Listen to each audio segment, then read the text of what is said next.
Drop it.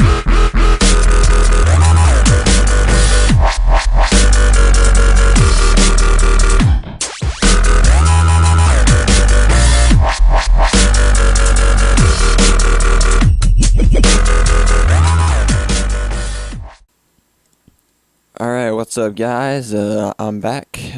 Just in case this becomes a two-part series, I'm Trigga, or aka Trigga2295. If this is a part 2, then, so be it. On Trigga2295, it'll be a one-part video. Alright, so, I showed you in the previous section of this how to make the 3D text, alright, and that's in Blender. And you can actually use both these tutorials. I mean, if you have Cinema 4D or Maya and Photoshop, if you guys are really fluent with how to navigate through each of the softwares, then by all means use this tutorial. I hope you actually find this very helpful. So yeah, let's get started. Okay, first off, again, I'm in GIMP, so it's another free substitute for Photoshop. They also have a new version out right now, but it's kind of not really as stable as 2.6, which is the one I got, but they got 2.82, if I'm not mistaken, which is a one window setup instead of both these tabs, because this isn't, it's a separate window. But they actually have a plugin for it, but it's hard, very heavy on the processor, so I can't really use it.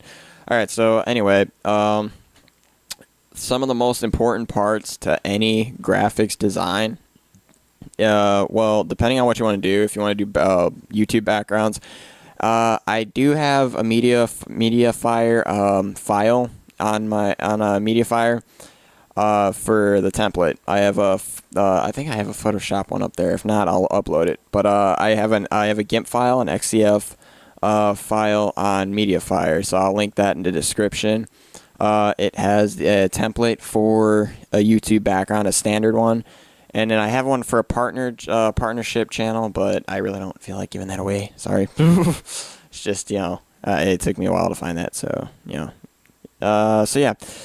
What was I going to say? But that's one of the main things right there is if you're doing a YouTube background, you really want to have a template. You don't just want to guess, because what ends up happening, the dimensions are too big or too small, and it ends up looking just ugly, to say the least. So yeah, another thing that you want to have is textures, which you see any graphics designer uses textures, brushes, and nice text. So that's why I got Blender to make the 3D text. So what I'm going to do is I'm going to open up as layers, and I'm going to open up a template I have real quick, because I actually saved it as an XCF, so I can just open it up, and I just save a copy of it as whatever background it's for. Pardon me for the, kind of somewhat slow computer. Single core processor, 2 gigs of RAM. Not very great. So, blah, blah, blah, where are we at? There you go. Okay, so mainly, this is a template that I made. Again, the color down here gets a little too dark for what it actually is, but, oh well. It's legit. So, I'm going to unselect all, Control-Shift-A, unselects everything. And then, what I do before I actually start an official speed art, I make the text, whatever color I'm planning on making it. If you notice, for some of you guys, I actually asked you what general color you were looking for, and then if you guys gave me some crazy color, I would do a color, but it was totally far from what you wanted. It's because, I mean, I'm not saying this to be mean, but a lot of you guys, when you select the colors, they're they clash. I may sound hack, because of that, but yeah, the colors. What you want to do is you want to try and get to where the colors don't clash with each other. You don't want to have green and white or something like that, or you don't want to have something orange and blue. It just doesn't look right. Actually, I think our background right now is red and blue, but I'm going to change that. Again, the speed art I'm doing is for Enigma FX's, the Enigma FX's channel.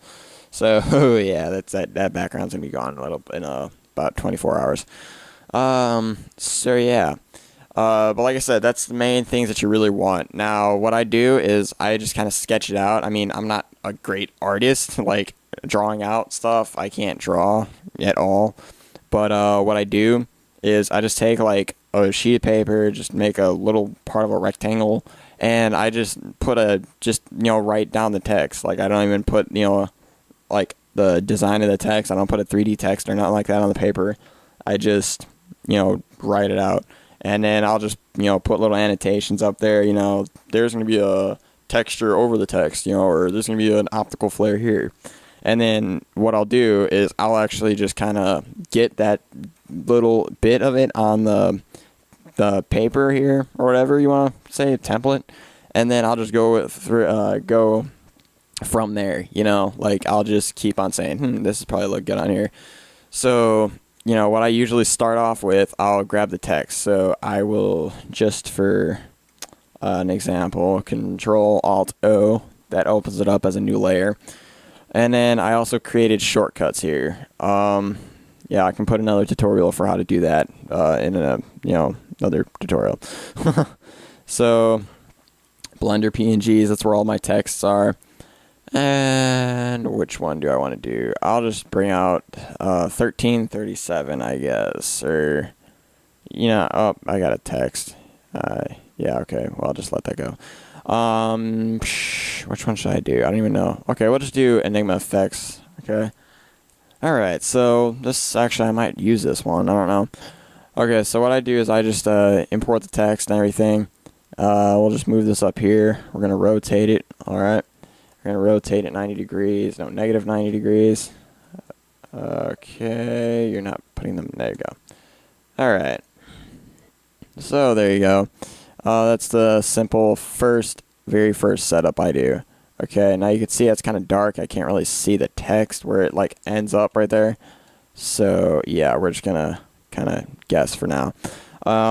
So yeah, that's where I start off with right there. And then I'll just, depending on if I have like Enigma effects and then subscribe or something over there, I'll just flip this around. So I'll duplicate this layer and then I will just rotate this. That'd be 180 degrees, right? Yeah, I think, yeah. Okay, we're good. And then what I do is down here, I keep an eye on what the dimensions are height-wise, so they're symmetrical. I could make a grid, but it's kind of lengthy, so I'll just pay attention to the height, okay? So if you can see where the height is, I'm moving my mouse just straight up.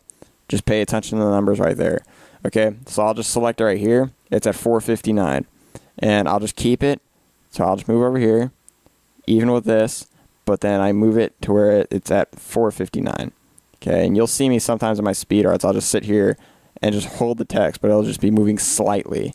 Okay, so there you go. So now it's completely symmetrical. Okay, so now from there, what you can do is you can, oh, no, wait, yeah, I do want to do that.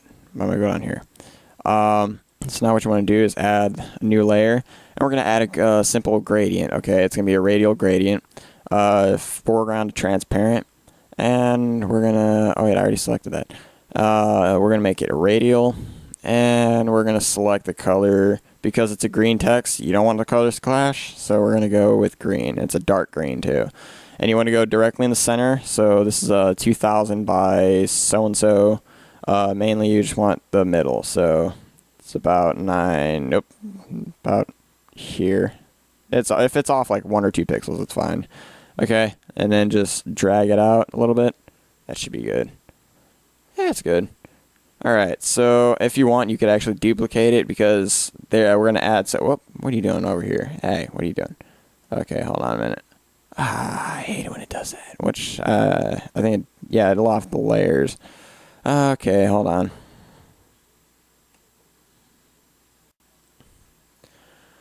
Okay, I apologize for that. Yeah, my layers tab went away, and yeah. Okay, so pretty much, what was I on? You can duplicate the gradient right here. Just duplicate, oh no, wrong one. Duplicate it, because we are going to be adding another texture, which might darken this a little bit too much, but, you know, that's something trial and error kind of thing, you know. So right now we're just going to do that, and we're going to add a texture now. So we're going to go over this again,